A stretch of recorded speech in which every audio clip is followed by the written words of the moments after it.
तो दोस्तों आपका जो सिलेबस आया हुआ है, ये सिलेबस आपने देखा होगा। ये टीजीटी और पीजीटी के लिए है, साथ ही साथ यही सेम सिलेबस प्रिंसिपल भर्ती के लिए भी है। यानी कि हाई स्कूल और इंटरमीडिएट में जो लोग प्रिंसिपल भर्ती में शामिल होना चाहते हैं, उनके लिए भी सेम सिलेबस है। स्वास्थ्य शिक्षा अधिकारी हो या फिर यूपी पीसीएस, तो सभी के लिए समसामयिकी यानी करंट अफेयर एक बहुत ही ज़रूरी टॉपिक है। हालांकि दोस्तों इसमें धैर्य की और मेहनत की दोनों की ज़रूरत पड़ती है, लेकिन इसमें सबसे अधिक रिजल्ट भी आपको मिलता है, प्रतिफल आपको सबसे ज़्यादा मिलता है करंट से। तो अगस्त का महीना चल रहा है और मेरा प्रयास ये है कि अगस्त के महीने से लेकर आपकी परीक्षा तक, आपकी परीक्षा संभावना बन रही है कि आपकी परीक्षा जो है या तो दिसंबर में करवा ली जाएगी, दिसंबर 2026 में, या फिर जनवरी 2027 में आपकी परीक्षा होगी। तो यहाँ पर मैं ये प्रयास कर रहा हूँ कि उसके पहले, यानी कि अगर दिसंबर में परीक्षा होती है तो नवंबर तक का जो करंट है वो मैं आपको इसी प्रकार से करवाऊँ कि छोटा छोटा इसका जो पोर्शन है वो आप लोग पढ़ते रहें, और एग्ज़ाम टाइम में जब इसका रिवीजन मैं आपको करवाऊंगा तो आपको चीज़ें नई नई लगेंगी। दिमाग ऐसी चीज़ों को आसानी से एक्सेप्ट कर लेता है जो कि पहले उसने देखा सुना जाना हुआ है। और इसी के साथ जनवरी से लेकर अब तक का जो करंट है वो मंथली करंट मैं आपको उपलब्ध करवा रहा हूँ। जनवरी 2026 का जो करंट है ये अपलोड हो चुका है और इसकी जो पीडीएफ है ये आपके ग्रुप में भेजी जा चुकी है। इसी प्रकार से अब फरवरी 2026 और इसी प्रकार से मार्च, अप्रैल, मई, जून, जुलाई और अगस्त चल ही रहा है, ठीक है। तो इसकी जो मंथली करंट है ये जाएगी, मतलब इसकी क्लासेज होंगी, और साथ ही साथ इसकी जो पीडीएफ है ये आपके पेड ग्रुप में जाएगी। पेड ग्रुप आपके लिए कई प्रकार से हेल्पफुल है। अगर आपने अभी तक ज्वाइन नहीं किया है तो आप ज्वाइन कर सकते हैं, और बहुत ही नॉमिनल कास्ट है, इतनी कम कास्ट है कि मतलब बाकी जो चैनल हैं, जो बड़ी बड़ी कोचिंग हैं, तो आप इन्हीं चीज़ों के लिए लगभग 2 से 3 हज़ार रुपये देते हैं, और यहाँ पर केवल 499 रुपीज़ में आपको सारा मटेरियल उपलब्ध करवा दिया जाता है। सो अगर आप चाहते हैं तो आप डिस्क्रिप्शन चेक कर सकते हैं, आप ग्रुप से जुड़ सकते हैं। तो दोस्तों ये आपकी जनरल स्टडीज़ के अंतर्गत करंट अफेयर की क्लास है, और इसमें हम आपका जो अगस्त महीने का करंट चल रहा है उसमें जो इम्पोर्टेंट करंट है आपकी परीक्षा के लिहाज से, टीजीटी, पीजीटी, पीसीएस, स्वास्थ्य शिक्षा अधिकारी, खंड शिक्षा अधिकारी, इवन जो आपकी यूपी ट्रिपल एससी पीईटी की परीक्षा होनी है उसके लिए भी, तो ये सारी क्लासेज आपकी हो रही हैं, ठीक है। तो अब तक इसके 3 पार्ट हो चुके हैं, और मैं आपसे ये कहूँगा कि अगर ये पहले के जो 3 पार्ट हैं आपने नहीं देखे हैं तो आप अपना ही नुकसान कर रहे हैं। मैं लिंक आपको पहले कमेंट में डाल दूंगा, और जो टेलीग्राम ग्रुप पर हैं उन पर मैं दोबारा से शेयर करवा दूंगा, तो एक बार जाकर आप लोग चेक कर लीजिएगा। और जो भी लेक्चर आपको दिए जा रहे हैं प्लीज़ आप उसे देखते रहिए। लास्ट टाइम में इसका बेनिफिट आपको इतना ज़्यादा मिलने वाला है कि आप शायद कल्पना नहीं किए होंगे। और यहाँ पर ऑलरेडी जो अनइम्पॉर्टेंट है, जो चीज़ें इम्पॉर्टेंट नहीं हैं, मैं उनको ऑलरेडी बाहर कर देता हूँ। तो जो कुछ आपको दिया जा रहा है वो सार संक्षेप है, ओके। जैसे कि ये क्वेश्चन देखिए, बांग्लादेश रेलवे के लिए 9 LHB कोच का पहला रैक किसने बनाया है? ऐसे प्रश्न जिसमें भारत अपने पड़ोसी देशों की मदद करता है अक्सर एग्ज़ाम में पूछे जाते हैं। अगर आप जो अलग अलग परीक्षाएं हो रही हैं वर्तमान में, अगर उनका पेपर आप देखते होंगे तो आपको पता चलता होगा कि ऐसे प्रश्न एग्ज़ाम में पूछे जा रहे हैं। तो दोस्तों बांग्लादेश रेलवे के लिए 19 LHB कोच का जो पहला रैक है ये कपूरथला पंजाब में स्थित रेल कोच फैक्ट्री में बनाया गया है, ठीक है। यह काम 2024 में हुए 200 ब्रॉड गेज यात्री कोचों के निर्यात ऑर्डर का हिस्सा है। तो बांग्लादेश रेलवे ने अपने लिए यहाँ पर 200 ब्रॉड गेज कोच का ऑर्डर किया था, जिसमें से अब तक हम लोगों ने 19 कोच उनको दे दिए हैं, ठीक है। LHB का मतलब होता है लिंक हॉफमान बश, ठीक है। और ये जो ब्रॉड गेज पटरियाँ होती हैं दोस्तों, तो इनके बीच की दूरी अक्सर जो आरआरबी के एग्ज़ाम होते हैं उसमें ज़्यादा पूछा जाता है, लेकिन इवन आजकल कभी भी पूछ सकते हैं जो आपके एग्जामिनर होते हैं। तो ध्यान देना कि जो ब्रॉड गेज पटरियाँ होती हैं उनके बीच की जो दूरी होती है वो 5.5 फीट होती है, मतलब mm में देखेंगे तो 1676 mm, ठीक है। इसी प्रकार से एक नैरो गेज भी होता है, आपको पता ही होगा। ब्रॉड गेज के बारे में बात हो रही है तो नैरो गेज के बारे में हमें पता होना चाहिए। तो दोस्तों जो नैरो गेज होता है, तो नैरो गेज की जो पटरियाँ होती हैं जिनको छोटी लाइन भी कहते हैं, तो इनके बीच में जो दूरी होती है वो 2 फीट 6 इंच की होती है, ठीक है। ये आप ध्यान दीजिएगा, यानी कि कुल मिला के मीटर में देखेंगे तो 0.762 मीटर होता है ये, ठीक है। ये आप ध्यान रखिएगा। अब आगे बढ़ते हैं। ये देखिए, ब्लैक नेक्ड क्रेन फेस्टिवल का आयोजन कहाँ पर हुआ? क्रेन का मतलब सारस से होता है, तो ब्लैक नेक्ड क्रेन फेस्टिवल का आयोजन कहाँ पर हुआ? तो दोस्तों ये आयोजन होता है लद्दाख में, ठीक है। ये पक्षी होता है ब्लैक नेक्ड क्रेन। तो इसकी जो गर्दन होती है आप देख रहे हैं काले रंग की होती है, तो इसे ब्लैक नेक्ड क्रेन कहते हैं, ठीक है। और यह एक दुर्लभ और संकटग्रस्त पक्षी है। तो इसे संरक्षण के लिए यानी कि इसको बचाने के लिए लद्दाख में एक फेस्टिवल मनाया जाता है। हालांकि एक बात ध्यान रखिएगा कि भारत में इसका जो एकमात्र प्रजनन क्षेत्र है वो चांगथांग शीत मरुस्थलीय वन्यजीव अभयारण्य है, जो कि लद्दाख में ही स्थित है, ठीक है। और ये क्षेत्र लगभग 5,000 मीटर की ऊंचाई पर है, 2500 से 5,000 मीटर की ऊंचाई, यानी कि 2.5 किलोमीटर से लेकर 5 किलोमीटर की ऊंचाई पर यह चांगथांग शीत मरुस्थलीय वन्यजीव अभयारण्य स्थित है। और वहीं पर यह एकमात्र प्रजनन केंद्र है जहाँ पर मतलब ये जो पक्षी है अपनी जनसंख्या को बढ़ाता है, ठीक है। लद्दाख को केंद्र शासित प्रदेश बनने के बाद ब्लैक नेक्ड क्रेन यहाँ का राज्य पक्षी घोषित किया गया है। सो आप इसे भी याद रखेंगे, ठीक है। और ये सीरीज अगर आपको अच्छी लग रही है दोस्तों तो प्लीज़ इसे एक बार लाइक और शेयर आप लोग जरूर कर दीजिएगा। फिलहाल ध्यान दीजिएगा, भारतीय नौसेना के द्वारा नेक्स्ट जनरेशन पेट्रोल वेसल जिसका नाम है श्रुति, तो दोस्तों श्रुति कहाँ पर लॉन्च किया गया है, तो वेस्ट बंगाल, पश्चिम बंगाल में लॉन्च किया गया है। किसके द्वारा? भारतीय नौसेना के द्वारा, ठीक है। अभी जो श्रुति दोस्तों ये क्या है, तो यह नेक्स्ट जनरेशन पेट्रोल वेसल है, ओके। मतलब कि नई पीढ़ी का अपतटीय गश्ती जहाज। ध्यान देना कि भारतीय नौसेना के लिए कुल 11 एनजीओपीवी बनाए जा रहे हैं। इसका निर्माण 2 शिपयार्ड कर रहे हैं, GRSE और GSL।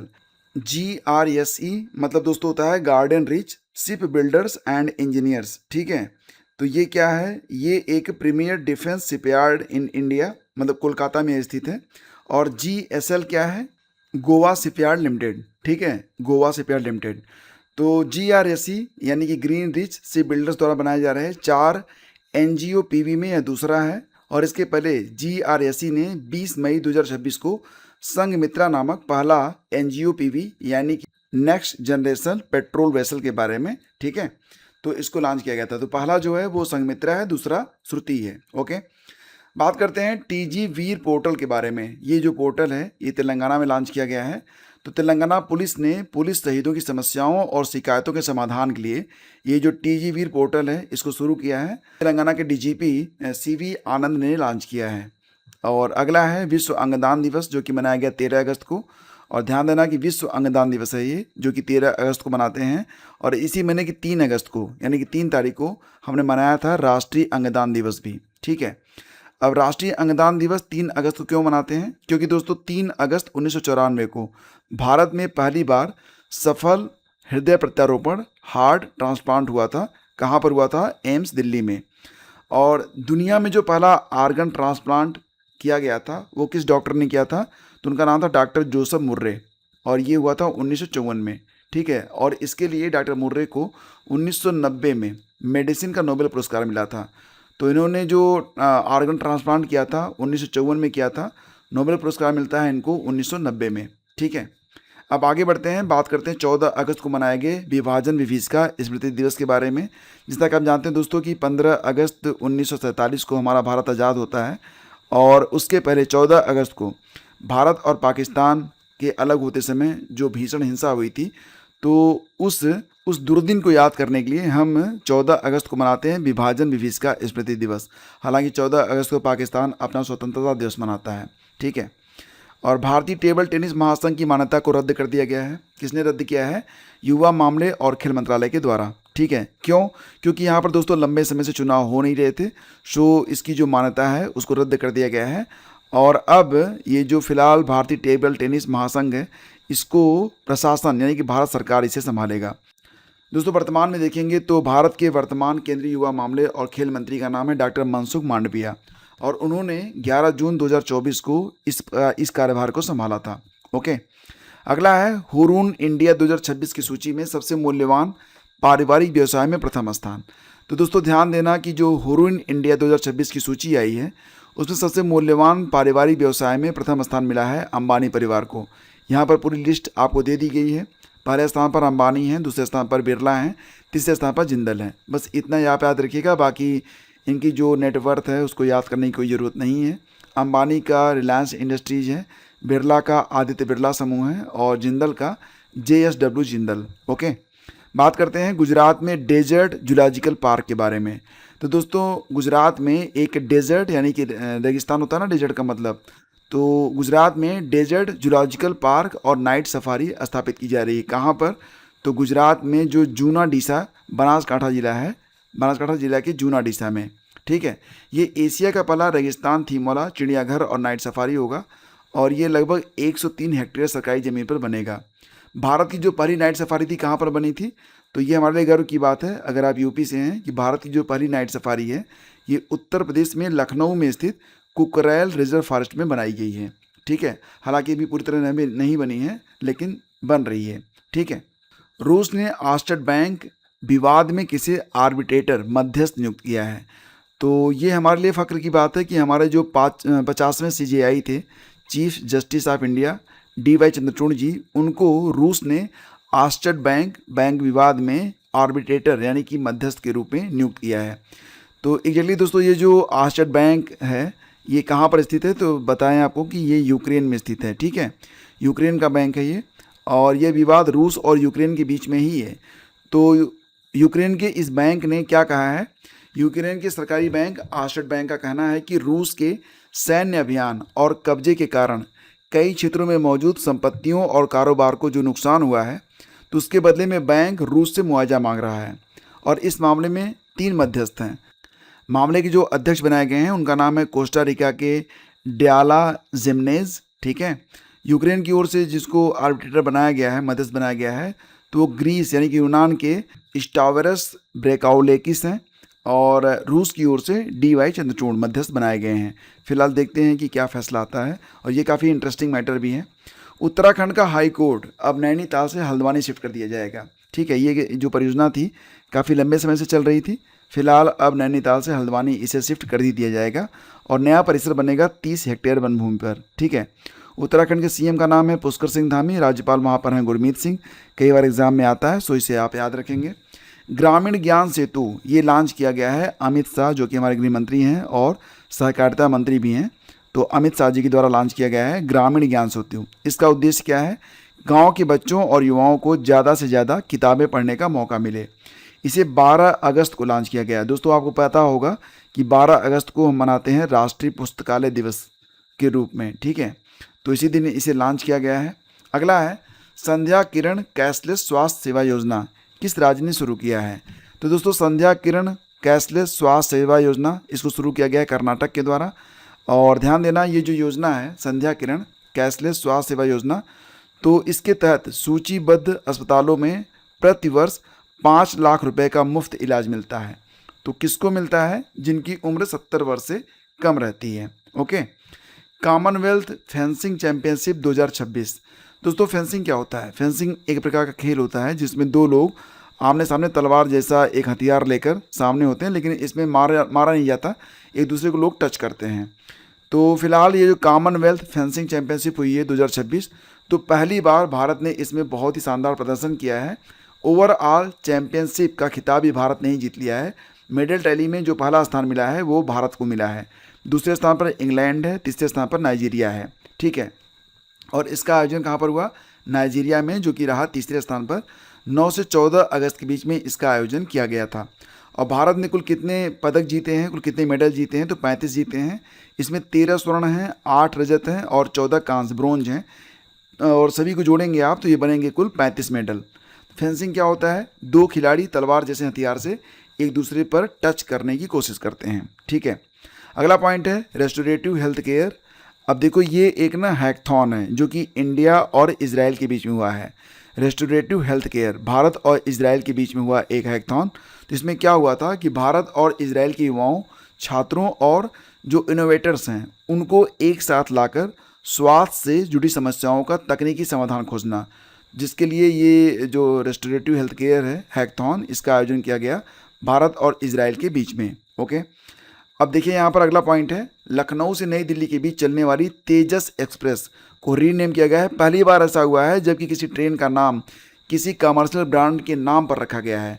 आपने स्प्राइट तो खूब पिया होगा, अब स्प्राइट का जो नाम है वो इस ट्रेन के नाम से जुड़ गया है, यानी कि इसका पूरा नाम कर दिया गया है स्प्राइट तेजस एक्सप्रेस, ठीक है। स्प्राइट तेजस एक्सप्रेस चलेगी लखनऊ से, जाएगी दिल्ली तक, वापस भी आएगी। और ये जो ट्रेन है ऐसा नहीं है कि इसका नाम हमेशा यही रहेगा स्प्राइट तेजस एक्सप्रेस, ये 19 अगस्त से लेकर 11 नवंबर तक का एक समझौता हुआ है और उसके तहत मतलब 11 नवंबर को ये जो स्प्राइट शब्द है तेजस एक्सप्रेस के नाम के आगे से हटा दिया जाएगा।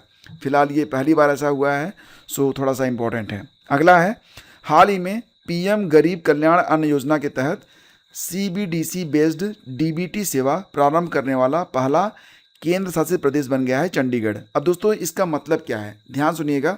जैसा कि आप लोग जानते हैं, आप जिस भी गांव में रहते होंगे आपने देखा होगा कि कई बार जो कोटेदार होते हैं जिनके यहाँ से फ्री राशन मिलता है ग्रामीणों को, लोगों को, तो वो लोग क्या करते हैं, वो लोग 2-3 प्रकार से चोरी करते हैं। पहला तो ये होता है कि जब आप राशन लेने जाते हैं तो आपसे अंगूठा लगवा लेते हैं आपके पूरे राशन पर, लेकिन वो राशन आपको कम देते हैं। ठीक है, मतलब लगवाएंगे आपसे 15 किलो पर और राशन आपको डिलीवर करेंगे 10 किलो।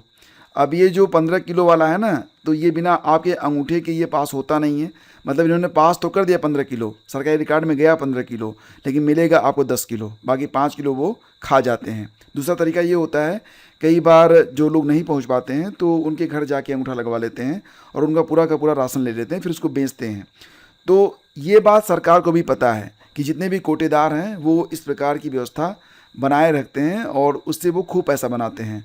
तो इस व्यवस्था पर कैसे नियंत्रण लगाया जाए, कैसे अंकुश लगाया जाए, इसके लिए एक तरीका खोजा गया है। हालांकि ये तरीका फुल प्रूफ मुझे नहीं लग रहा है, आप बताना मुझे। इसमें क्या किया गया है कि एक ई रुपया शुरू किया गया है, ई रूपी को स्टार्ट किया गया है। और जो ई रूपी है ना, ये कुछ दुकानें बनाई जाएंगी और उन दुकानों में जाने पर ये जो ई रूपी होगा उसके बदले बदले केवल राशन मिलेगा। मतलब आपके खाते में सरकार जो है मुफ्त में जो आपको राशन देती है, तो राशन नहीं देगी, आपके खाते में, आपके वॉलेट में ई रूपी आएगा। मान लेते हैं कि आपके घर में 10 किलो राशन मिलता है फ्री वाला, तो इसके बराबर का जो मूल्य है वो आपके ई वॉलेट में आ जाएगा। और इस ई वॉलेट में जो पैसा आया है उसको लेकर सरकार के द्वारा जो अनुमोदित दुकानें हैं, आप वहाँ पर जाएंगे तो ये ई रूपी उनके खाते में ट्रांसफ़र होगा। बदले में जितना आपको मिल सकता है राशन, उतना राशन वो आपको दे देंगे। मतलब यहाँ पर कुछ तो कंट्रोल होगा। ठीक है, तो यही व्यवस्था यहाँ पर की गई है। सीबीडीसी बेस्ड डीबीटी सेवा शुरू किया गया है, कहाँ पर, चंडीगढ़ में। अभी ये प्रायोगिक तौर पर है, अगर इसे सफलता मिलती है तो ऑल ओवर इंडिया में भी लागू किया जा सकता है। ठीक है, और अगला है, अब एक बात और ध्यान दीजिएगा कि ये जो प्रधानमंत्री गरीब कल्याण अन्न योजना है, यानी कि PMGKAY, इसकी शुरुआत हुई थी मार्च 2020 में। ये कोरोना काल था और इस समय सारे जो मतलब काम धाम सब बंद हो गए थे, तो गरीब मरे ना भूख से, जिसके लिए यहाँ पर फ्री में राशन देने की बात कही गई थी। प्रधानमंत्री मोदी का ही समय था वो। ठीक है, अब बात करते हैं मैत्री सैन्य अभ्यास के बारे में। तो दोस्तों जो मैत्री नामक सैन्य अभ्यास होता है ये भारत और थाईलैंड के बीच में होता है। थाईलैंड का पुराना नाम सियाम है। ठीक है, और सियाम नाम से एक एक्सरसाइज युद्धाभ्यास भी भारत और सियाम के बीच में होता है, ये भी आप याद रखेंगे। एग्जैक्टली भारत और थाईलैंड के बीच में 3 एक्सरसाइज होते हैं। एक तो आपका मैत्री हो गया, ये तो आपने देख लिया। एक सियाम मैंने आपको बता दिया था। इसके अलावा एक और है, इसको कहते हैं अयुत्था। ठीक है, अयुत्था नामक एक्सरसाइज।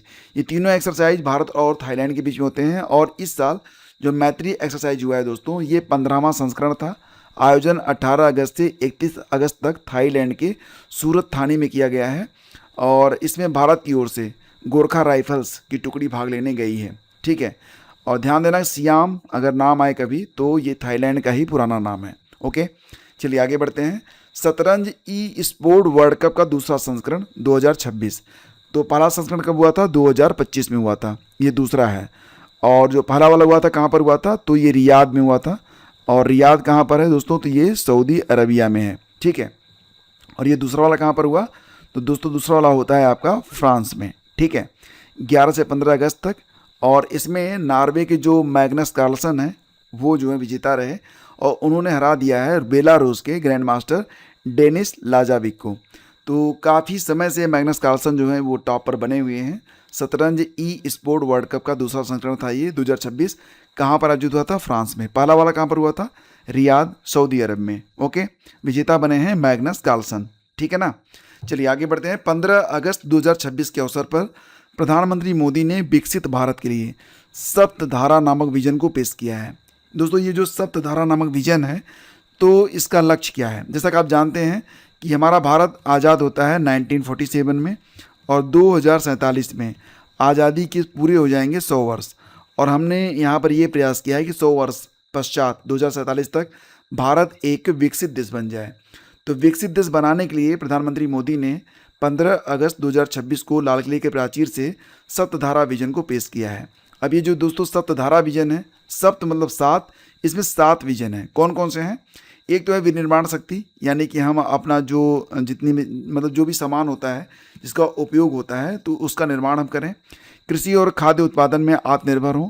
प्रौद्योगिकी और नवाचार, गति शक्ति, रक्षा शक्ति, हरित और नीली अर्थव्यवस्था। नीली अर्थव्यवस्था मतलब होता है समुद्र पे आधारित जो अर्थव्यवस्था होती है, मत्स्य पालन वगैरह। भारत की सॉफ्ट पावर, ठीक है। ये 7 विजन हैं जिनको सप्तधारा के नाम से जाना जाता है। एग्जाम में क्या होगा कि कोई एक अलग से आ जाएगा इसमें और पूछा जाएगा सप्तधारा में क्या शामिल नहीं है। आजकल के जो एग्जामिनर हैं ना, वो ऐसे ही घुमाने के लिए प्रश्न पूछ रहे हैं। दोस्तों परीक्षा बांध, ये जानते हैं क्या हुआ था? ये बहुत ही ऐतिहासिक बांध है। 1857 में क्या हुआ था, जब 1857 की क्रांति हुई थी तो इस बांध का निर्माण रोक दिया गया था। उसके पश्चात ये 1875 में पूरा हुआ था। तो परीक्षा बांध, जिसे हाल ही में ICID world heritage irrigation structure का दर्जा मिला है, ध्यान देना। और ये जो परीक्षा बांध है ये उत्तर प्रदेश में झांसी में स्थित है। झांसी में कहाँ पर? तो बेतवा नदी पर बना 150 साल पुराना बांध है। तो ये वर्ल्ड हेरिटेज इरिगेशन स्ट्रक्चर में आ गया है। तो ये बहुत ही इंपॉर्टेंट है, ठीक है। देखिए एक ना श्रावणी करके एक मॉडल को लॉन्च किया गया है। ये एक AI मॉडल है जो भारत में बोली जाने वाली जो 65 भाषाएं हैं उनको ये आसानी से एक दूसरे के सापेक्ष ट्रांसलेट कर सकता है। जैसे कि मान लेते हैं कि आपको तमिल नहीं आती है और जो तमिलनाडु वाला है उसको हिंदी नहीं आती है, तो ये जो मॉडल है ये आप दोनों की जो भाषा है उसको परस्पर एक दूसरे में कन्वर्ट कर देगा। और इसे डेवलप किया गया है IISc बेंगलुरु के द्वारा, यानी कि Indian institute of science Bengaluru के द्वारा, ठीक है। एक है दोस्तों यहाँ पर सूर्यपथ तिरंगा ग्लोबल रिले। तो इस वर्ष 2026 में 15 अगस्त के अवसर पर एक ऐतिहासिक ग्लोबल रिले स्टार्ट किया गया था जिसे नाम दिया गया सूर्यपथ तिरंगा ग्लोबल रिले। दोस्तों आपको पता ही है कि ये धरती है और पूरी धरती पर जो सूर्य है, जो सूर्योदय है वो एक समय नहीं होता है, और यही वजह है कि पूरी दुनिया जो है अलग अलग टाइम जोन में बटी हुई है। तो हमने क्या किया, हमने इस बार एक नई शुरुआत की है और उसमें क्या है कि जो भारतीय तिरंगा है वो फिजी से लेकर अमेरिका तक अलग अलग देशों में भारतीय दूतावासों और वाणिज्य दूतावासों पर फहराया गया, मतलब वहाँ पर जो टाइम जोन है उसके मुताबिक। इसे कहा गया सूर्यपथ तिरंगा ग्लोबल रिले, ठीक है। तो अभियान की शुरुआत हुई फिजी से, थोड़ा सा बस इतना आप याद रखना। और इसे शुरू किया गया है 2026 के स्वतंत्रता दिवस के अवसर पर। ओके, आगे बढ़ते हैं। भारतीय उद्योग मंत्रालय के अनुसार सबसे ज़्यादा वाहन चार्जिंग स्टेशन किस प्रदेश में है? तो दोस्तों सबसे ज़्यादा जो वाहन चार्जिंग स्टेशन है वो महाराष्ट्र में है, ठीक है। और भारी उद्योग मंत्रालय, ये भारतीय लिख दिया गया है, ये भारी उद्योग मंत्रालय होना चाहिए। तो इसके मंत्री हैं SD कुमारस्वामी। अभी हाल ही में ओणम नाम से एक त्यौहार मनाया गया। कहाँ पर मनाया गया? तो केरल में। और माना जाता है कि केरल के जो राजा हैं महाबली, एक प्राचीन राजा हैं, तो यहाँ के जो रहने वाले हैं वो ये मानते हैं कि महाबली इस दौरान, ये 10 दिन का त्यौहार होता है और ये फसलों पर आधारित ये एक त्यौहार होता है। तो यहाँ के निवासी ये मानते हैं केरल वाले कि उनके जो राजा हैं महाबली वो धरती पर आते हैं अपनी प्रजा का हाल चालने के लिए। तो इस प्रकार से ओणम नामक त्यौहार मनाया जाता है, ठीक है। दोस्तों हाल ही में 18 अगस्त को राष्ट्रीय खेल पुरस्कारों की घोषणा की गई है। राष्ट्रीय खेल पुरस्कार 2025, ठीक है। ये 2026 चल रहा है, तो 2026 के जो खेल पुरस्कार हैं वो जाएंगे 2027 में। इस प्रकार से इसकी घोषणा की जाती है। तो 2025 में दोस्तों सबसे बड़ी बात यह है कि राष्ट्रीय खेल पुरस्कार जो होते हैं वो किसी को प्रदान नहीं किया गया, ठीक है। इसके अंतर्गत जो अर्जुन पुरस्कार है ये दिया गया 17 खिलाड़ियों को, ठीक है, जिसमें दिव्या देशमुख शामिल हैं, शतरंज की खिलाड़ी हैं। विदित गुजराती शामिल हैं, शतरंज की खिलाड़ी हैं। ट्रीसा जॉली हैं, बैडमिंटन खिलाड़ी हैं, आदि आदि, ठीक है। और अर्जुन पुरस्कारों के अंतर्गत 2 प्रकार के पुरस्कार होते हैं। पहला तो अर्जुन पुरस्कार ये 17 खिलाड़ियों को दिया गया। दूसरा होता है अर्जुन पुरस्कार लाइफ टाइम अचीवमेंट पुरस्कार, ठीक है। और एक 1962 में जो एशियन गेम्स हुए थे तो उसमें भारतीय फुटबॉल टीम ने स्वर्ण पदक जीता था। उस टीम में, मतलब उस टीम का हिस्सा थे आई अरु मैनायगम, ठीक है। तो इनको मिला है अर्जुन पुरस्कार लाइफ टाइम अचीवमेंट, ठीक है, ध्यान देना इसको। द्रोणाचार्य पुरस्कार यानी कि जो कोच होते हैं उनको मिलता है। तो रेगुलर कैटेगरी नियमित श्रेणी में 3 लोगों को मिला है। एथलेटिक्स के लिए परमवीर सिंह को, बॉक्सिंग में छोटेलाल यादव को, शूटिंग में नेहा नंदन कुमार चौहान को। जबकि लाइफ टाइम अचीवमेंट श्रेणी में 2 कोचों को सम्मानित किया गया है। बॉक्सिंग के लिए धर्मेंद्र सिंह यादव को, कुश्ती के लिए वीरेंद्र कुमार को। ठीक है। और इस वर्ष 2026 में 2025 के लिए कोई भी खेल रत्न पुरस्कार प्रदान नहीं किया गया है। सो थोड़ा सा आपको मतलब जो करंट है वो थोड़ा हल्का हो गया। ठीक है। बात करते हैं एशियाई जूनियर ब्लिट्ज शतरंज चैंपियनशिप 2026 के बारे में। दोस्तों ब्लिट्ज का मतलब क्या होता है? इसमें सोचने समझने का समय आपको नहीं दिया जाता है, डायरेक्टली आपको चाल पर चाल चलनी पड़ती है। इसका आयोजन 2026 में हुआ था मुंबई में, जिसमें मतलब ये विघ्नेश वर्मा हैं, इन्होंने गोल्ड मेडल जीता है पुरुष वर्ग में, और शरण्या देवी इन्होंने गर्ल्स ब्लिट्ज वर्ग में स्वर्ण पदक जीता है। तो विघ्नेश वर्मा और शरण्या देवी दोनों ने जीता है गोल्ड अपनी अपनी कैटेगरी में। इसका आयोजन किया गया था महाराष्ट्र शतरंज संघ के द्वारा। ठीक है। फिर आगे बढ़ते हैं। मध्य प्रदेश के मुख्यमंत्री मोहन यादव ने इंदौर के कमला नेहरू चिड़ियाघर में भारत के पहले 14D वर्चुअल चिड़ियाघर और डिजिटल जंगल सफारी का उद्घाटन किया है। अब दोस्तों ये जो 14D वर्चुअल चिड़ियाघर है और डिजिटल सफारी है, तो इसमें क्या होगा? तकनीकी की सहायता से आपको जंगल के जो जानवर हैं, जंगल का जो आभास है वो आपको करवाया जाएगा। आपको लगेगा, आपको बैठाया जाएगा एक कमरे में और चारों तरफ जंगल ही जंगल होगा। आपको लगेगा कि आप जंगल में ही घूम रहे हैं। शेर, चीता, भालू और बाकी जो जंगली जानवर हैं उनसे आपको रूबरू करवाया जाएगा और उनकी जानकारी भी आपको मिलेगी। तो ये है 14D वर्चुअल चिड़ियाघर और इसको शुरू किया गया है मध्य प्रदेश में, याद रखिएगा। ठीक है। कभी जाइएगा मध्य प्रदेश तो वहाँ पर इंदौर जाइएगा तो कमला नेहरू चिड़ियाघर जरूर जाइएगा और इसका लुत्फ़ आप जरूर उठाइएगा। ओके। पाकिस्तान ने मुंबई के 2 पारसी डॉक्टरों, एक का नाम है डॉक्टर जल रतन जी पटेल, दूसरे का नाम है डॉक्टर जल धायभो कू, पूरा नाम है डॉक्टर जल धायभो कू। तो इनको पाकिस्तान अपने सर्वोच्च नागरिक सम्मान निशान इम्तियाज़ से सम्मानित करेगा। कब करेगा? मरणोपरांत, यानी कि दोनों डॉक्टर तो अब हैं नहीं, और इनको मरणोपरांत मार्च 2027 में सम्मानित किया जाएगा।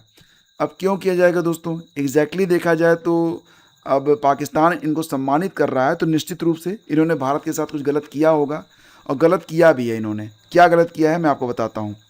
देखो, भारत का बंटवारा हो रहा था और भारत के बंटवारे के समय पाकिस्तान के लिए सबसे ज़ोरदार जो पैरवी हो रही थी, सबसे प्रभावी जो पैरवी हो रही थी, वो जिन्ना कर रहे थे। ठीक है। अब जिन्ना जो पैरवी कर रहे थे तो उस समय उनके पास उनकी जो लाइफ लाइन थी वो केवल 1 साल बची हुई थी, 1 से 2 साल मैक्सिमम, और उस समय उनको फेफड़े की टीबी थी, बहुत ही गंभीर वाली। तो क्या था कि किसी को इन दोनों डॉक्टरों ने बताया नहीं। जो भारतीय नेता थे उस समय, जो लॉर्ड माउंटबेटन थे, भारत के जो गवर्नर जनरल थे लॉर्ड माउंटबेटन, किसी को इन दोनों डॉक्टरों ने बताया नहीं। नतीजा क्या हुआ? पाकिस्तान बन गया। अगर ये जो रहस्य है इन दोनों डॉक्टरों ने भारतीयों को बता दिया होता, जो भारतीय नेता थे उस समय बता दिया होता, तो शायद पाकिस्तान नहीं बनता, क्योंकि और बनता भी तो मतलब वर्तमान स्थिति है वो शायद नहीं होती। तो फिलहाल इन दोनों ने इस रहस्य को छिपाया और पाकिस्तान बन गया। ठीक है। तो इसके लिए पाकिस्तान ये मानता है कि भैया हम एहसानमंद हैं डॉक्टर जल रतन जी पटेल और डॉक्टर जल धायभो कू को, और इनको वो देगा निशान इम्तियाज। ठीक है। तो फिलहाल और इन्होंने क्या किया था, दोनों डॉक्टरों ने 1946 में इन दोनों डॉक्टरों ने जिन्ना के एक्सरे की जांच की थी, जिसमें इन्हें पता चला कि जिन्ना को फेफड़ों की टीबी है, गंभीर अवस्था में है, जिन्ना के पास समय नहीं है, लेकिन फिर भी इस रहस्य को उन्होंने गुप्त रखा। तो गद्दारी तो मानी जाएगी, मैं तो मानूंगा। नेक्स्ट है, मुख्य चुनाव आयुक्त ज्ञानेश कुमार ने इलेक्टोरल लिटरेसी क्लब 2.0 कहाँ पर लॉन्च किया है? तो पटना बिहार में, जिसका टैग लाइन है लोकतंत्र सीखें, लोकतंत्र का नेतृत्व करें। ठीक है। तो वर्तमान में हमारे जो मुख्य चुनाव आयुक्त हैं उनका नाम है ज्ञानेश कुमार, और ये है इलेक्टोरल लिटरेसी क्लब 2.0। ठीक है। तो दोस्तों यहीं पर ये जो करंट है समाप्त होता है। ये 18 अगस्त तक का करंट था, और इसके पहले का जो करंट है वो लिंक मैं आपको दे रहा हूँ कमेंट बॉक्स में, पहले कमेंट में जाकर देख लीजिएगा, और या फिर आप यहाँ लास्ट में मैं आपको जो वीडियो आपको दिख रहा होगा ना, यहाँ पर क्लिक करके भी आप वीडियो तक पहुँच सकते हैं। बाकी अगर आप पेड ग्रुप में आना चाहते हैं तो आप आ सकते हैं। इसके लिए आपको कुछ नहीं करना है, बस डिस्क्रिप्शन आपको चेक करना है। और शेष अगले वीडियो में। धन्यवाद। लाइक और शेयर कर दीजिएगा।